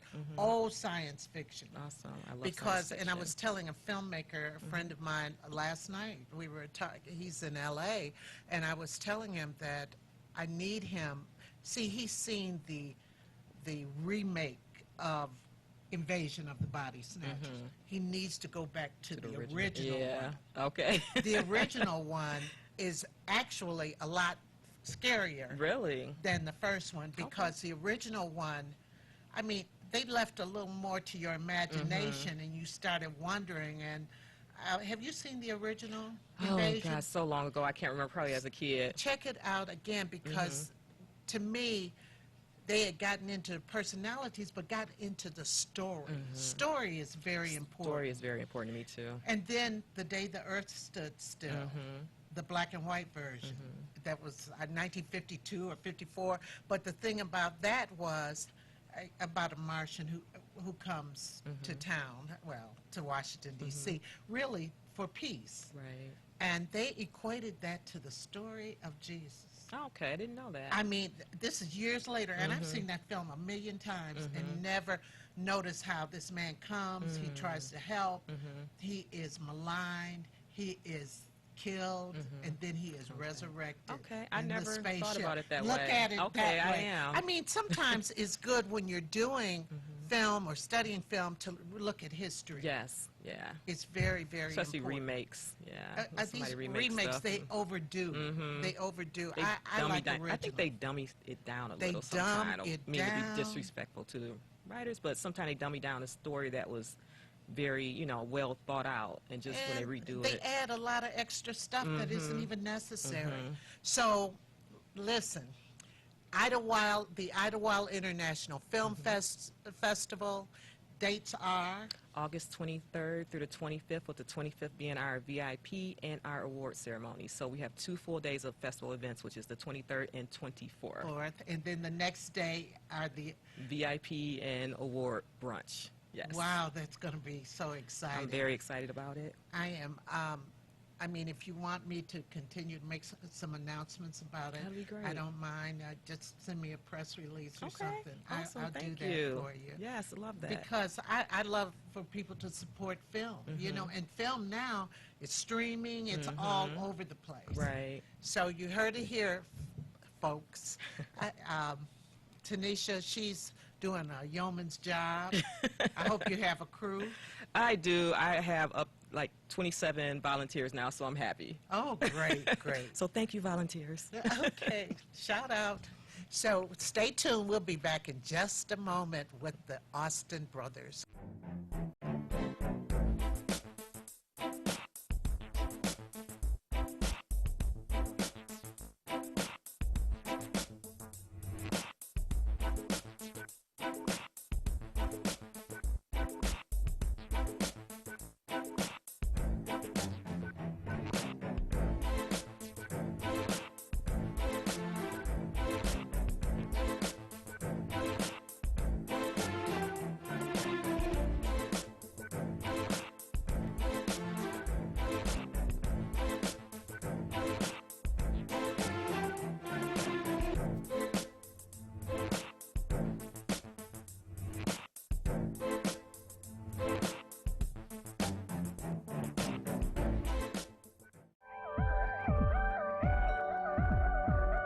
You're watching Detroit's own WHPR TV.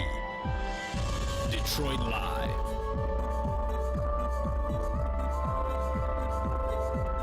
Hi, this is Brenda Perryman, and you can watch me 24 hours a day, 7 days a week on the WHPR TV Now app.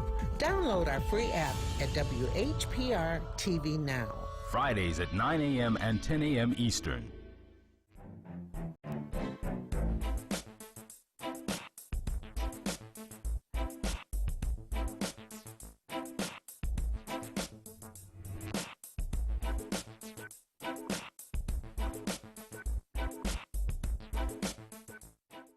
Well, I am back, and a few years ago, these young men to my left and right were sitting on their daddy's lap. Now, it's a little different. They're almost sitting eye to eye with me. This is Nate Austin, Jr. I'm Nate. And this is Andrew. Hello. Good morning, gentlemen. Hi, it's nice to see you. Again. Yeah. I feel like I've just watched you guys grow up, grow taller, grow more hair. Yeah. For sure. Yeah. All of that. So let's kind of briefly go back to the past. Now, when you were first on, Do you remember anything about that? I know you were on your dad's lap, but do you remember anything about that? We were just talking about getting our company started, I believe. It was a Yeah. really long time ago. We were really young. Like she said, our dad, we had to sit on our dad's lap. So I'm Yeah. not exactly sure what we talked about, but Yeah, but it was, I mean, going to evolve into this. Yeah. Now, when did you first know, and I'm giving a shout out, and I'll bring them up later, your parents, Nate and Tamika Austin, but when did you first realize that you could do something and it works for people? Was it through volunteer work, or did you start off selling? it was through volunteer work. We started when we were 3 and 4, so it's been 10 years now. We've been in business 10 years. 10 years? Yeah. And we walked into our parents' room and we said, we want our own company. And of course, this was around the times that we were learning our ABCs, and so we said we want our company name to be ABC. And so we thought of we were in our room and figuring out a plan what it's going to mean. Well, we do have a video that we can get ready to show shortly. But you went into your parents' room and you said, "This is what we wanted to do." We want to name it ABC. It's going to be Austin Brothers Company. And of course, being a 3 and 4-year-old, your parents are going to be like, "Yeah, okay, we're for sure you can have your own company." But they took us seriously. Yeah, and They that's did. what I was getting ready to say. Where you Yeah. were fortunate was the fact that they did take you seriously, that they did say, well, let's encourage this, right? Right. Yeah. And let's go back a little more to your history. Were you both premature? We were both premature, yes. We were in the NICU. NICU. NICU. The Neonatal Intensive Care Unit, that's what it's called. And, At Henry Ford at Hospital. Henry Ford main campus, yeah. I'm going to tell you something you don't know. My mother was a nurse at Henry Ford Hospital, and she was the first nurse in the NICU unit. Yeah, She they're great used to tap those babies to tell them to keep breathing. Yeah. And it's so funny that here you all are right now. And this was back in the early 80s, like 81, 80, and so forth. So, so you were in the NICU unit. Yes, we were. And that's funny because a lot of people say, well, maybe they're twins. You're not twins. It just so happens. Yeah, we're a year apart. My birthday is January 1st. His is January 23rd. Our mom was stubborn. She said she didn't want us to have the same birthday. So she wanted to celebrate my birthday, and she waited 22 days. And now Andrew's here. We are 22 days apart. Absolutely, absolutely. So one of the first volunteer things you did was what?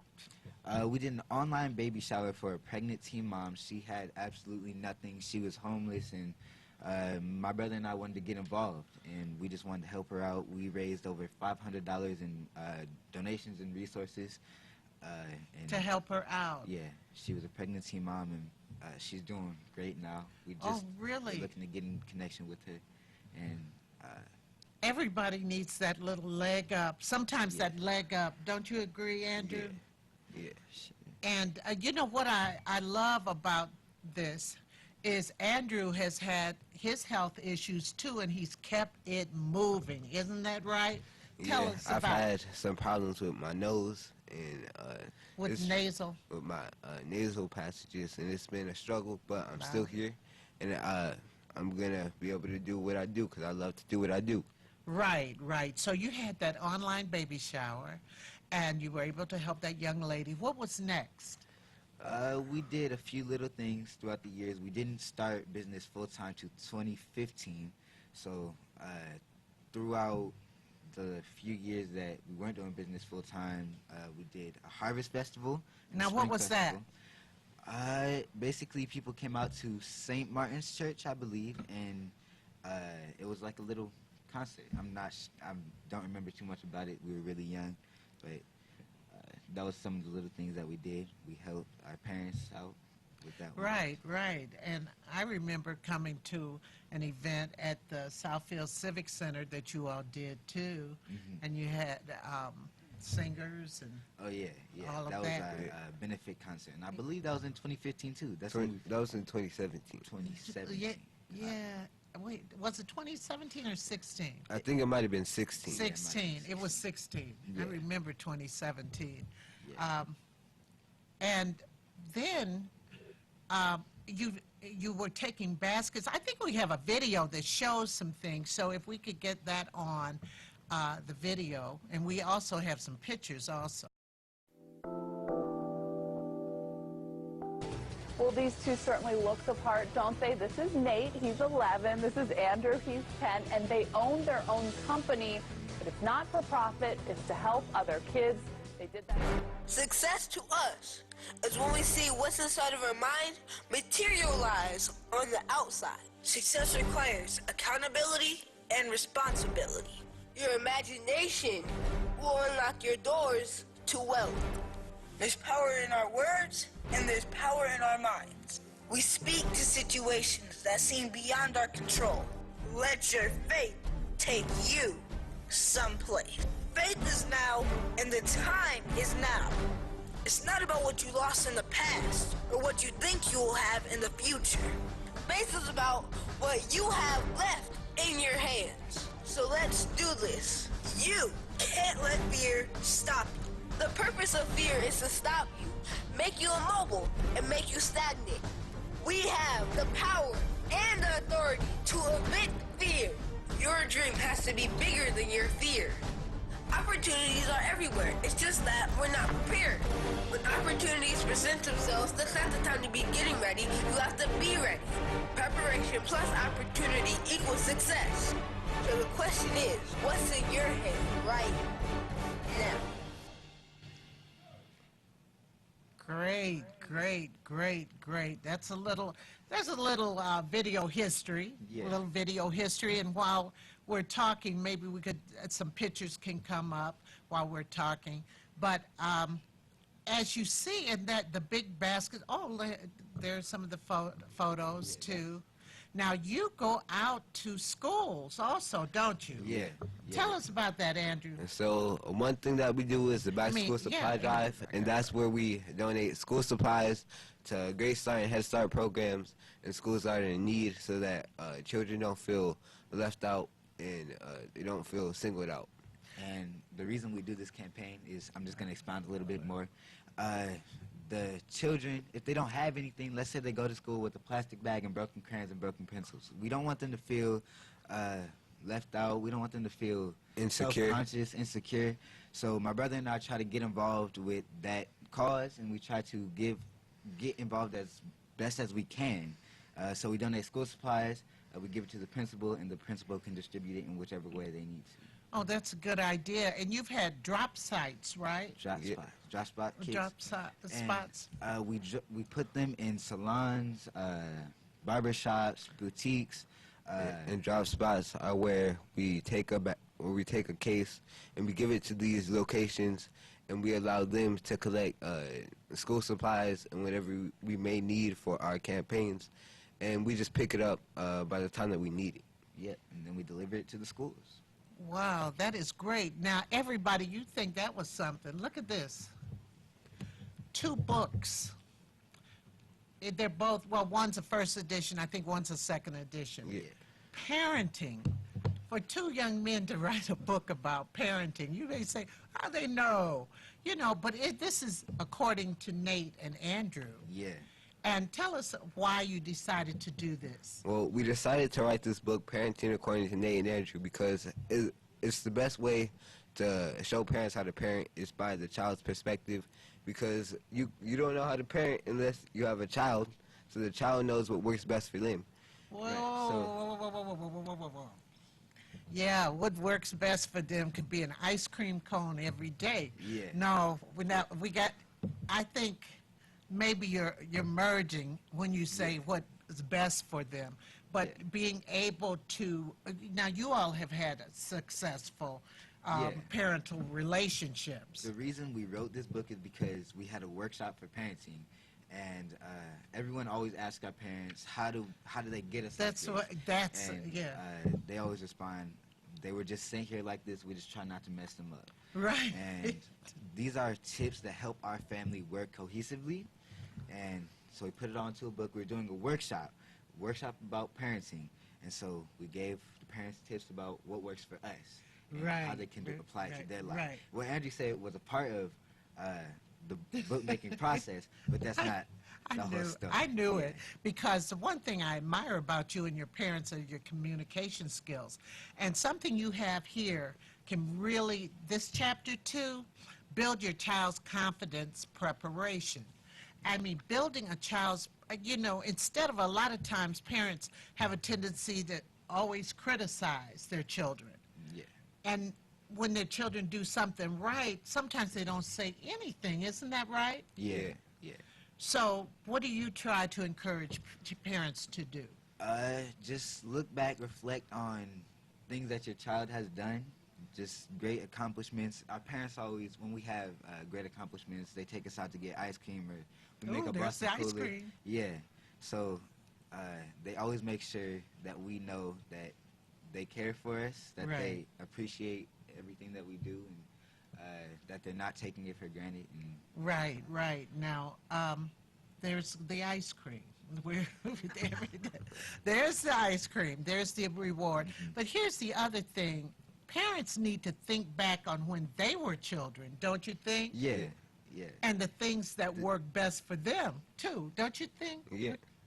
I think that that's smart to do, because one thing that our family did is they were committed to doing things differently, because our mom grew up with not a lot of communication, and so she was committed to having communication in this house. So I just want to say this real quick. So our mom, she does a lot of talking. She does a lot of talking. I know. To us. She was my student. I know. Instead of punishment, she always says it's not punishment, it's consequences. And consequences can be good or bad.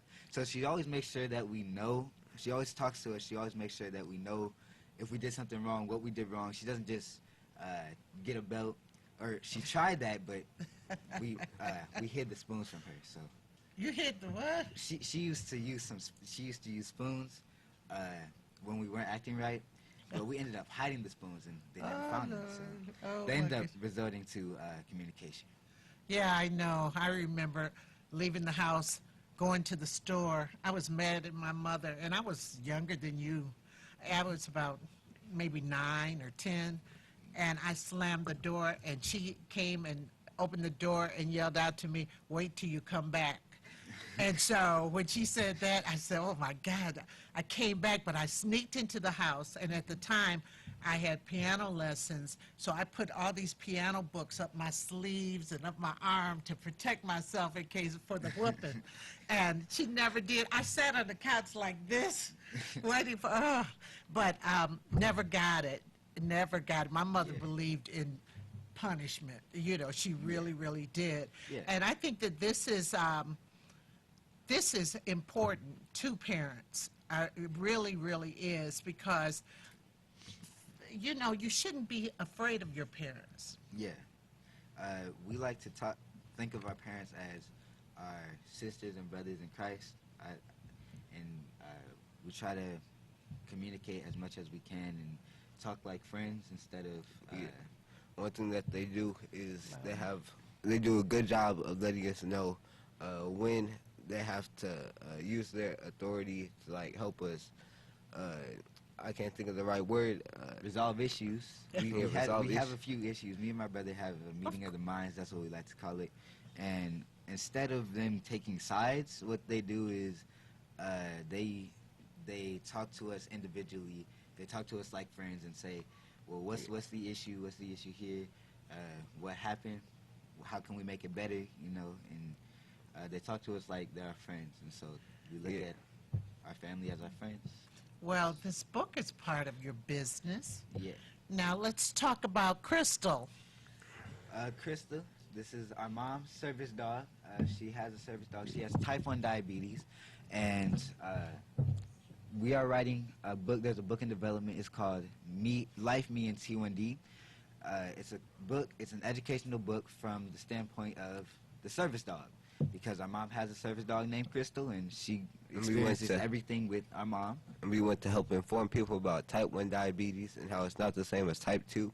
There's Right. a lot of misconceptions about type 1 diabetes and a lot of stereotypes, and we want to resolve those stereotypes with this book, Life, Me, and T1D. And And wait a minute, let me see, Crystal. And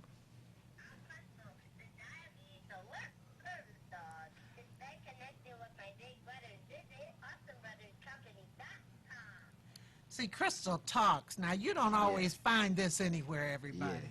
Crystal talks. Okay, Crystal. All right. Oh. That's the voice of our little cousin. She's our brand model. So Yes, she's our brand yes. model. And this adds fun to it too, because a lot of people have type 1 diabetes, but, you know, even though type 2 is the one they have a lot of the commercials on television for and so forth. Well, there was a famous actress, Mary Tyler Moore, who passed away last year. She had type 1 diabetes all her life. Yeah. And she lived a long time, a good long time, and she was an advocate for education for type 1 diabetes. Now, what do we have here? Well, I'm going to go right here before I go to the sense. All right. Okay. So this is for the Celebrity Reader campaign, where we go into schools and we read a short children's book.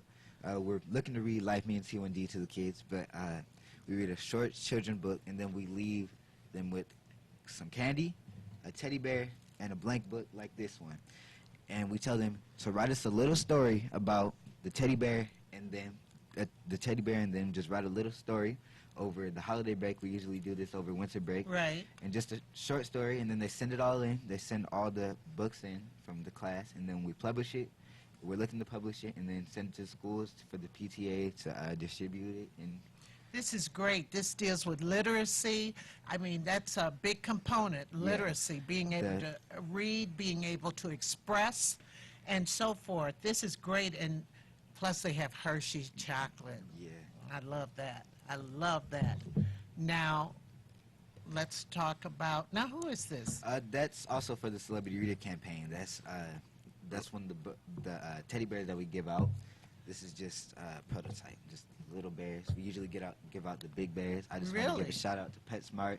Every year they've donated teddy bears to my brother and I, our company, and we usually use them for the NICU, but they gave us a lot last year, so we were able to use it for the Celebrity Reader campaign. We give it out to basically everyone we saw. Our cousins have them. We have some, and I really want to give a special thank you to PetSmart for sponsoring this. Well, you would think that's enough, but it's not enough, because right here, we're going to talk about these items right here. These three. So these are our fragrances. It's part of the They have fragrances, and they smell great. Yeah. Why don't you talk about this? This is A squared. It's called Azul Azucar. Azucar Azul. That's what it's called. Azucar Azul. It means blue sugar in Spanish. So it's called blue sugar. That's what it's And this is for men? Yes, that's for men. All these are looking to come out Sweetest Day weekend. So when they're on sale, Sweetest Day weekend. And then we also have the Austin Brothers Body Balm and Lip Balm. Body balm, lip balm. It's in such a great case because you could just push it back and put it, and then. Yeah, we used it earlier too, so. They great. used It's it. great. Uh-huh. And our fragrance is part of the Sensual Collection line. It's called the Sensual Collection because it has to do with all your senses. The body balm and lip balm is edible, so you can taste that. You can smell edible. the fragrances. We have a book. Now so this you can see those. goes like this. Yep. We usually use it right here. And you smell it. Oh, I could like a man smelling like this. Yeah. Yes, this is great. We asked our family members to smell it. Most of them said that they liked it. So. Now, how did you mix up this formula? How did you do this? We were at home and we decided that.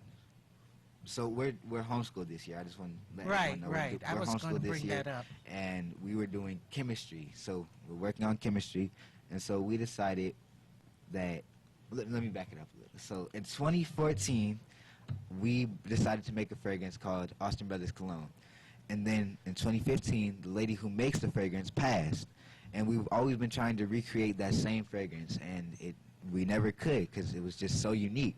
So we took it to a shop and created a whole new fragrance called Austin, The Gentleman. It's called The Gentleman. And we realized that we would have the same issue if the person who created The Gentleman passed away as well.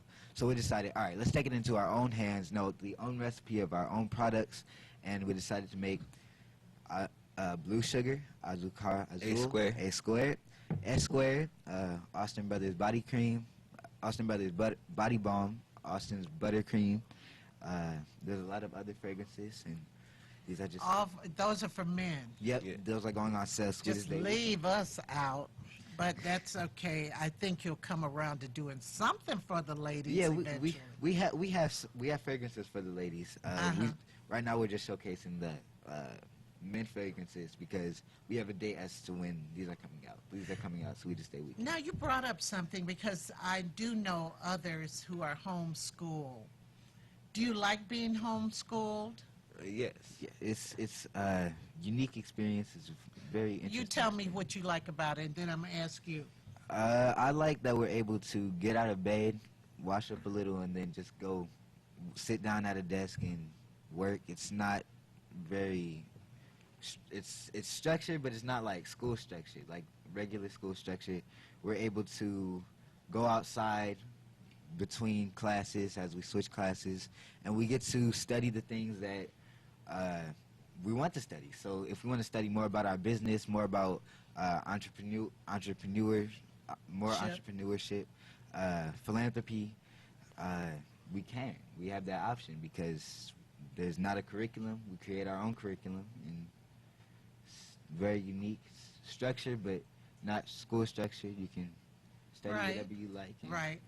You know, you really got to be disciplined to do this. Yeah, you do. What do you like about it, Andrew? I like most of the same things that Nate said, but one of the things that I also like is when we were going to public schools, we had to juggle going to school, doing after school things, extracurricular things, and juggling our business. So I just like that we can incorporate it onto one with our homeschool. When we do homeschool, we work on our business. We work on ministry, work on our business, we work on school, all in the same day. You know, it really helps, just because I know your parents, it really helps that they are very smart people. They're great. Yes, very, very smart. I want to have them come up here just a quick second, come and kind of stand behind, and so that the audience can see them. Come on, quickly. Uh-oh. I have the real crystal with me. Okay, the real crystal is with us, and yeah, she'll take it. Here you go. Here you go. Good morning. This is Tamika and Nathaniel Austin. Nathaniel, by the way, he did my banners here in the back. He did those. So I just have to talk about that real quick, because he did those. He did my book, and they're so talented. So aren't you proud of your young people? We are very pleased with them, yes. I know you are. I know you are. They keep us busy. They do. Well, good. They have encouragement and support, and it's nothing like that for young people. You know what? We figured we would support them, and whatever they did, we had no idea they'd be entrepreneurs, though. Right. This was a shock. Well, yeah, we weren't expecting for them to come in and say, we want a business. It was like, okay, sure. Clean your room first. Yeah. So what have you learned from this experience, quickly, both of you? The biggest thing, like they said, is communication. I mean, it doesn't matter if you're a kid or a parent or business or school, or it's communicating and learning how to effectively communicate amongst everybody, from your peers to people you work with and family. Right. And how to work together. Yeah. And how to work together and appreciate each other's differences. Right. Very good. Very, very good. Also, I think another thing that you've taught them to do is how to speak to people. how to communicate with people. That's very, very important because people lump teenagers in a category, and these young men surpass any category. Well, a lot of that is attributed to you, Yeah. Miss Perryman. When I was 16, I sat in the back of your class, and I kind of spoke like Andrew, very quiet. And this is what she told me. Miss Dudley, projection is your life. Right. It is. And that's what I've always told the boys when I can't hear them. I say, fellas, projection is your life. Absolutely. Well, how can they find you? How can the audience find you real quick? www.austinbrotherscompany.com. You can find them on Facebook, Austin Brothers Company. They're also on Twitter. To Austin Brothers. They're also on Instagram, which is Austin Brothers Company. Well, you saw them here first. I guess next time they'll be 12 feet tall. So we'll be back with Table Talk very shortly.